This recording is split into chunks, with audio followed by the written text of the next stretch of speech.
Hello children, मैं प्रमिला भारद्वाज जय Somnath English medium school में आपका स्वागत करती हूँ। आज हम 9th स्टैंडर्ड सब्जेक्ट संस्कृत और चैप्टर 19 विनोद पद्यानि पढ़ेंगे। तो ये जब आप पढ़ोगे तो इसमें आपको कुछ अलग सा दिखाई देगा, चमत्कार दिखाई देगा कि लिटरेचर में जब पोएट लिखते हैं तो उसमें क्या क्या अर्थ निकल सकता है, कैसे कैसे शब्दों को जोड़ सकते हैं, कैसे शब्दों को जोड़ तोड़ कर उसका मीनिंग अलग होता है। हिंदी की खासियत होती है कि आप जब हिंदी पढ़ते हो तो लाइन खींचने वाली बात होती है ऊपर। तो जब आप शब्दों में किसी में लाइन एक्स्ट्रा जो लेटर है उसके ऊपर लाइन खींच दो या कुछ लेटर को आप लाइन खींचने में छोड़ दो, भूल जाओ, तो उसका मीनिंग क्या क्या निकलता है ये हमें यहाँ बताया गया है। दूसरी चीज़, ऐसे संस्कृत में तो ऐसा बहुत सारा भरा पड़ा है संग्रह कलेक्शन, लेकिन यहाँ हमें 10 ही दिए गए हैं।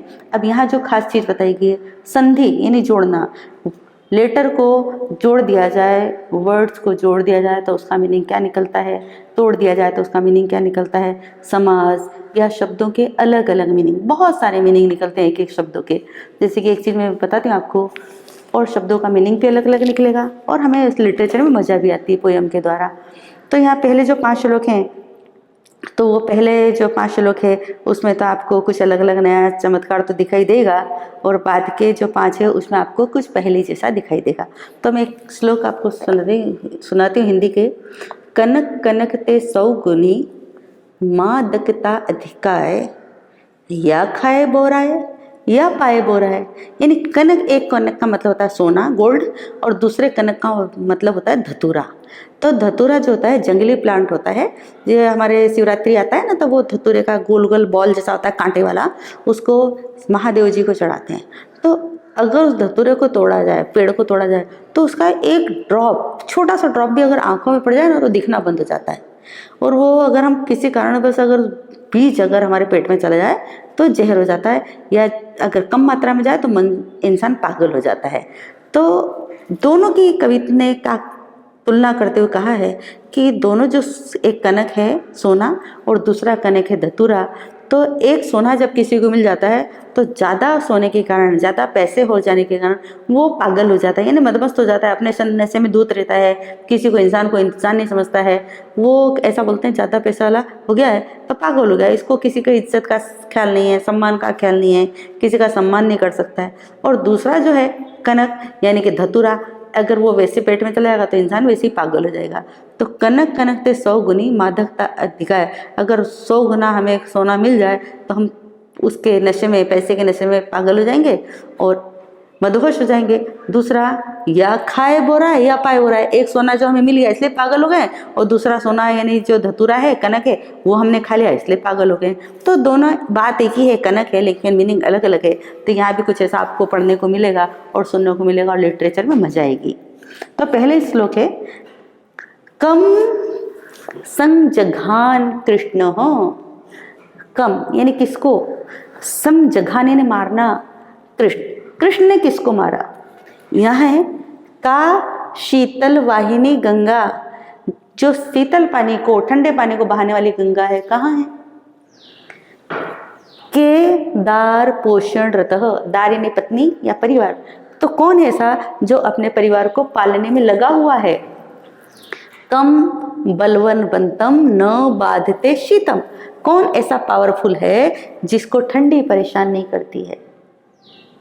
अब वापस इसी चीज को समझेंगे। हम पहले के 2 लेटर मिला देंगे। कंस, कंस है तो कम सम जघान कृष्ण, कृष्ण ने किसको मारा, पहले के 2 लेटर मिला दिए जाएंगे तो आंसर आएगा कंस, कंस को कृष्ण ने मारा। दूसरा है का शीतल वाहिनी गंगा, इस ठंडे पानी को बहाने वाली गंगा कहाँ है, तो मिल का और शी को मिला दिया जाए, काशी यानी बनारस, बनारस में गंगा है जहाँ ठंडे पानी का बहाव है। के दार पोषण रथ, कौन अपने परिवार को पालने में लगा हुआ है। हमारे देश की कितनी पॉपुलेशन किसान है, हमारा कृषि प्रधान देश है, वो आपको अच्छे से पता है। और हम जो खाना खाते हैं ये सब कहाँ से आता है, किसान के द्वारा ही मिलता है। तो वो हमें पालने में लगे हुए हैं। और अगर हमें ये सारी चीज़ें ना मिले, खाने को ना मिले, सब्जी ना मिले, फ्रूट ना मिले, हम तो वैसे ही बीमार हो जाएंगे और हम आगे कुछ प्रोग्रेस नहीं कर पाएंगे। पढ़ नहीं पाएंगे, सर्विस नहीं कर पाएंगे, क्योंकि सबके लिए तो एनर्जी तो चाहिए। एनर्जी कहाँ से आएगी? खाने से आएगी। तो ये सारी चीज़ें कहाँ से हमें मिलती है, कहाँ से प्रोवाइड होती है? किसान से। तो कौन अपने परिवार को पालने में लगा हुआ है? अब यहाँ मिलाया हमने के और दार। केदार यानी या तो खेत या किसान। खेत होता है वैसे, लेकिन यहाँ मीनिंग निकाला है फार्मर। कम बलवनवंतम न बाधते शीतम। कौन ऐसा पावरफुल है जिसको ठंडी परेशान नहीं करती? तो पहला वर्ड है कम और उसके पीछे वाले बल, कंबल, यानी जिसके पास कंबल है उसको ठंडी परेशान नहीं करती। तो यहाँ देखो बात सीधी सीधी लिखी है, लेकिन ये लिखने वाले का चमत्कार है, कवि का चमत्कार है कि उसने ऐसे ऐसे शब्द रखे हैं, साइड किए हैं कि हमें उसका मीनिंग 2 या 3 भी निकल सकता है। आगे आते हैं सेकंड श्लोक पे। तातेन, पहले तो हम इस शब्द को समझेंगे। तातेन तीसरी विभक्ति होती है जन की, यानी जन्म, जनेन शब्द आता है वहाँ, और तीसरी विभक्ति का मतलब था उसके द्वारा। तो यहाँ तातेन मतलब तातेन फादर, फादर के द्वारा। कथितम पुत्र, पुत्र को कहा गया। लेखम लिख मम आज्ञा, मेरे ऑर्डर से आपको लेख लिखना है, पढ़ने बैठ जाओ। ये फादर ने बच्चे को कहा। न तेन लिखी, तो उसने नहीं लिखा। तेन उसके द्वारा, न मतलब नहीं, उसके द्वारा नहीं लिखा गया। पितुः आज्ञा न लोपिता, और पिता की आज्ञा का उल्लंघन भी नहीं करा। बात तो कुछ समझ में आई नहीं कि उसने उसके द्वारा लेख लिखा नहीं गया और पिता की आज्ञा का उल्लंघन भी नहीं करा। ऐसा हो सकता है क्या कि वो पिता की आज्ञा का उल्लंघन भी ना करे और लेख भी ना लिखे? अगर लेख नहीं लिख रहा है यानी कि उसने फादर की बात नहीं मानी। अगर फादर की बात मानी है तो लेख लिखा है, लेकिन यहाँ अपोजिट चीज है, उसके द्वारा लेख नहीं लिखा गया और पिता की आज्ञा का उल्लंघन भी नहीं करा। अब इसको हम दूसरे तरीके से समझते हैं। पिता द्वारा कहा गया पुत्र को मेरी आज्ञा से लेख लिखो। अब यहाँ हम ये 2 शब्द को मिला देंगे। न तेन, न तेन का मतलब नतमस्तक होकर, एक्सेप्ट करके, स्वीकार करके, यस मैं बैठ रहा हूँ पढ़ने। तो अगर ये मिला दिया तो उसका मतलब ये है न तेन लिखी, तो उसके द्वारा नतमस्तक होकर लिख दिया गया, एक्सेप्ट कर लिया गया, और इस प्रकार उसने अपने पिता की आज्ञा का उल्लंघन भी नहीं किया।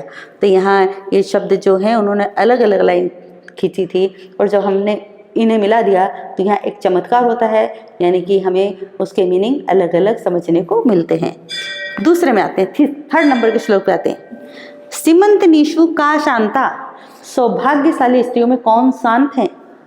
राजा को अभूत, यानी उनके जैसा कोई है ही नहीं, जैसे कंपैरिजन ही नहीं की जा सके। गुणोत्तम, और गुणों में वो श्रेष्ठ है। ऐसा कौन सा राजा है जो गुणों में श्रेष्ठ है और उनकी किसी से तुलना नहीं की जा सकती है? विद्भिः का सदा वंद्या, जो विद्वान लोग भी हमेशा किसका वंदन करते हैं?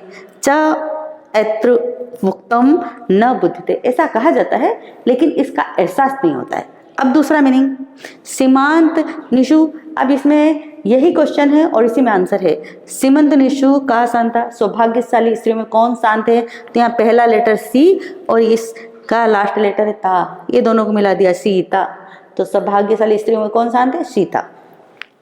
राजा को अभूत गुणोत्तम, राजा ऐसे कौन से हैं जिनकी किसी से कंपैरिजन नहीं की जा सकती और गुणों में श्रेष्ठ हैं? तो रा और मह, 2 शब्द लेटर, राम। तो गुणों में कौन श्रेष्ठ है? राजा राम। विद्भिः का सदा विद्या, जो स्कॉलर व्यक्ति हैं, ज्ञानी व्यक्ति हैं, महान लोग हैं, वो हमेशा किसका वंदन करते हैं? तो पहला लेटर वी और लास्ट लेटर ध्या, विद्या। ज्ञानी लोग विद्या का वंदन करेंगे तभी तो ज्ञानी होंगे, और ऐसा कहा जाता है, लेकिन इसका एहसास नहीं होता है। 4th नंबर के श्लोक में आएंगे। 4 नंबर के श्लोक में पहले की जो 3 लाइन है क्वेश्चन है, और लास्ट की 4 लाइन है, उसके 3 वर्ड हैं जो उसके आंसर हैं। पहला है सेंटेंस, व्रजंती पद्मानी कदा विकासम, कमल कब खिलता है? पद्म यानी लोटस और पद्मानी यानी बहुत सारे लोटस। तो ये जो कमल होते हैं वो कब खिलते हैं? प्रिया गते भर्तरी किम करोति, प्रिय के जाने के बाद या पति के जाने बाद पत्नी क्या करती है? रात्रो च नित्यम विरहा तुरहा का, रात को और हमेशा कौन विरह से परेशान होता है? विरह का मतलब होता है कि एक कपल जो अलग हो जाए और फिर वो एक दूसरे की याद में परेशान होते रहे। तो 3 जो क्वेश्चन हैं बाद में इसके आंसर हैं, सूर्योदय, रोदती और चक्रवाकी। अब पहला को वापस से समझते हैं। फर्जंती पद्मानी कदा विकासम, लोटस कब खिलते हैं? तो हमारा लास्ट लाइन का फर्स्ट वर्ड था सूर्योदय, सुबह के समय सूर्योदय जब होता है तब कमल खिलते हैं।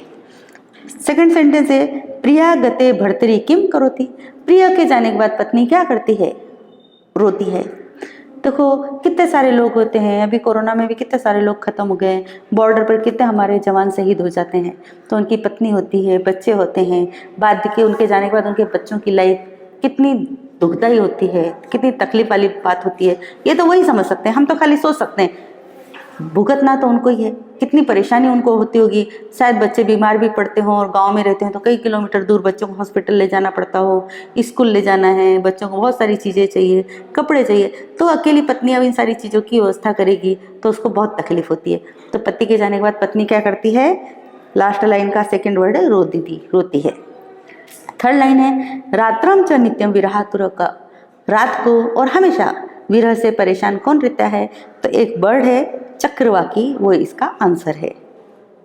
अब 5 नंबर का श्लोक है आदौ नकारः परतौ नकारः, आदौ यानी शुरुआत में, तो बिगिनिंग में क्या है? आदौ नकारः, न का मतलब तो न, और आकार यानी साउंड, शुरुआत में न का साउंड है। आदौ नकारः परतो नकारः, परतो यानी लास्ट में भी, पीछे भी, तो पीछे जो है लास्ट में भी है उसमें भी न का साउंड है, शुरुआत में भी न और पीछे भी न। मध्य नकारेण हतो दकार, और बीच में न से मिला हुआ द भी है, न से मिला हुआ द है। आदौ नकारः परतो नकारः मध्य नकारेण हतो दकार, बीच में न से मिला हुआ द है। ये देखो ये न और ये द। एवं नकार त्रय संयुक्तम, इस प्रकार नकार न का साउंड, त्रय यानी 3, संयुक्त यानी मिला दिया गया, इस प्रकार 3 न को जहां मिला हो, का दान शक्ति खलु नंदन, ऐसे नंदन में दान शक्ति कहाँ से आएगी? नंदन का मतलब होता है खुश रहना, इंजॉय करना, इंजॉयमेंट करना, सेल्फिश होना, अपने बारे में ही सोचना, बहुत सारे मीनिंग होते हैं।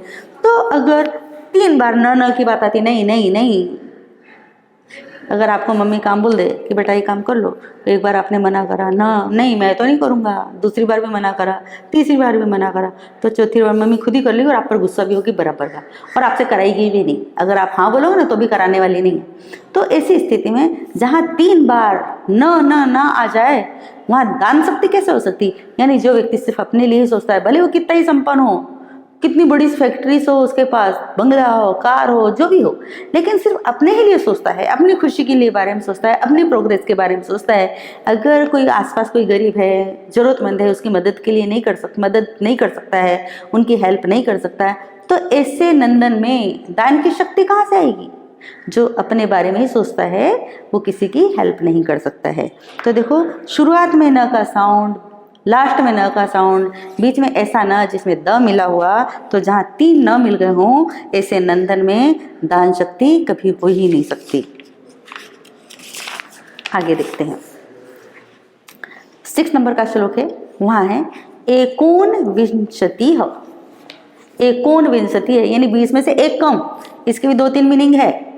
एकोनविंशतिः यानी 20 में से 1 कम, तो कितना हुआ? 19 है ना, 19। स्त्रीणाम स्नानार्थम सरयुम गता, तो 20 में से 1 कम सरयू नदी में नहाने के लिए गए। अयोध्या में है ये नदी, तो एग्जाम्पल दिया गया है। दूसरा मीनिंग एको न, 1 नर है और 20 स्त्रियां, विशंति स्त्रियां, तो सरयू नदी में नहाने गए, 1 नर और 20 स्त्रियां नहाने के लिए गए। दूसरा मीनिंग है 20 में से 1 कम, यानी कि 19 स्त्रियां नहाने के लिए गई। पहली लाइन का 2 मीनिंग। दूसरा विशंति पुनः आगता, जो 20 थी उसमें से वापिस आ गई। अब पहला मीनिंग क्या था? 1 नर और 20 स्त्रियां नहाने के लिए सरयू में गई, 20 पुनः आया था, 20 उसमें से वापिस आ गई। एको व्याघ्रेण भक्षितः, 1 को बाघ ने खा लिया। यहाँ में नंबर आपको बताए गए हैं, एकोन का मतलब 1 नहीं, यानी 20 में से 1 कम, तो 1 को बाघ ने खा लिया और 20 स्त्रियां वापस आ गई। तो 1 को किसको बाघ ने खाया? नर को। 7 नंबर है तुरह अहम प्रथमम हित्वा। तुरह अहम प्रथमम हित्वा, अगर पहले को निकाल दिया जाए, देखो ये पहले को निकाल दिया जाए तो मैं क्या हूं? तुर हूं।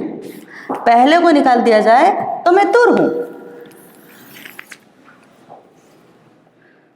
चरो अस्मि मध्यमम बिना, और बीच वाले को निकाल दिया जाए तो मैं चर हूं। ये च और बीच वाला गायब कर दिया तो र। पहले को निकाल दिया जाए तो मैं तुर हूं और बीच वाले को निकाल दिया जाए तो मैं चर हूं। आद्यम मध्य अंतिम युक्तम, आद्य मैंने शुरुआत का, मध्य मैंने बीच का, अंतिम मैंने लास्ट का, और इनको युक्त कर दिया जाए, जोड़ दिया जाए तो को भवानी वदंतु को, तो मैं कौन हूं आप बताओ। पहले को निकाल दिया जाए तो मैं तुर हूं, बीच वाले को निकाल दिया जाए तो मैं चर हूं, शुरुआत का, बीच का और एंड को वाले को मिला दिया जाए तो मैं कौन हूं ये आप बताओ। तो देखो यहाँ क्या आ जाएगा? चतुर। आंसर क्या होगा? चतुर। आंसर होगा हमारा चतुर। लास्ट श्लोक है।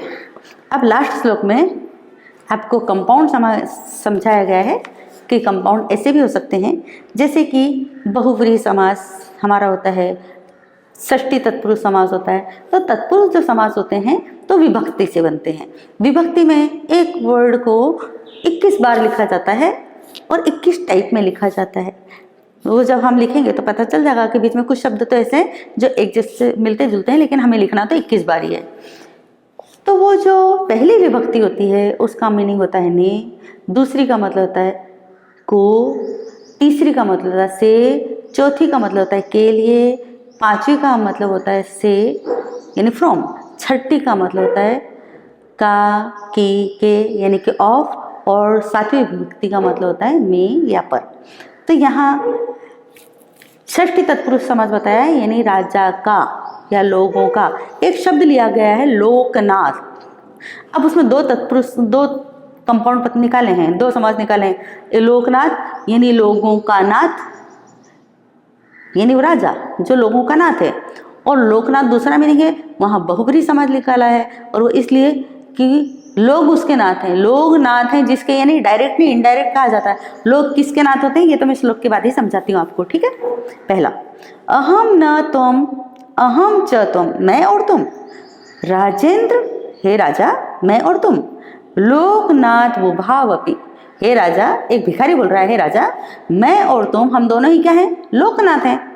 बहुव्रीहि अहम राजन, हे राजा मैं बहुव्रीहि हूँ, और षष्ठी तत्पुरुष भवान, भवान यानी यू, और आप षष्ठी तत्पुरुष हो। कैसे?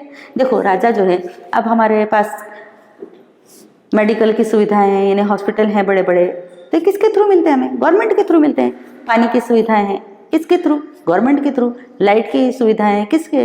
मोबाइल की है, टावर वगैरह हैं। ये सारी चीज़ें हालांकि भले प्राइवेट कंपनियां ले रही हैं, लेकिन जब तक गवर्नमेंट ना हो तो ये चीज़ें हमें जल्दी मिलने वाली नहीं। तो ये सारी चीज़ें जब मिलती हैं हमें, भले हम टैक्स के रूप में इसको बिल पे करते हैं, लेकिन फिर भी राजा के थ्रू मिलती है। तो राजा हमारे नाथ हैं, लोगों के नाथ, वो हमारे लोग हैं, हम पब्लिक हैं, और वो हमारे नाथ है। तो यहाँ षष्ठी तत्पुरुष समास आया, लोगों के नाथ, इसलिए षष्ठी तत्पुरुष, यानी हमारा मीनिंग निकलना चाहिए लोगों का नाथ या लोगों के नाथ। तो वहाँ आएगा मीनिंग षष्ठी तत्पुरुष समास, ठीक है। बहुव्रीहि अहम राजन, हे राजा मैं बहुव्रीहि हूँ, यानी कि लोग, अब भिक्षुक बोल रहा है, हे राजा हे राजन, लोग हैं नाथ जिसके, यानी कि लोग मेरे नाथ हैं। भिक्षुक अगर हमारे उधर जाता है, भिखारी हमारे यहाँ आता है, तो हम उसे खाना देते हैं, जो हमारे पास होता है वो दे देते हैं। तो हम लोग हैं नाथ जिसके। जब ये मीनिंग आएगा तो यहाँ बहुव्रीहि समास आएगा, यानी इनडायरेक्टली उसने कहा कि राजा आप राजा और मैं भिखारी हूँ। उसने इनडायरेक्ट कहा कि आप लोकनाथ हो, और षष्ठी तत्पुरुष समास है, यानी लोगों के नाथ हैं आप, और मैं बहुव्रीहि समाज हूँ, मैं लोकनाथ हूँ लेकिन मैं बहुव्रीहि समाज हूँ, यानी कि लोग हैं नाथ मेरे। सीधा उसने नहीं कहा कि मैं भिखारी हूँ, बल्कि इनडायरेक्ट कहा लोग हैं नाथ मेरे। तो तो यहाँ जब इनडायरेक्ट बात कही जाती है तो बहुब्रीहि समास आता है। ये लेसन हमारा इसके साथ कंप्लीट हो गया। और इसके साथ जो भी आपको एक्सरसाइज होगी टेक्स्ट बुक की या MCQs वाली, वो सारी मिल जाएगी। सारा CW में लिखो, याद करो, हमेशा प्रयास करो पढ़ने का। Okay, bye.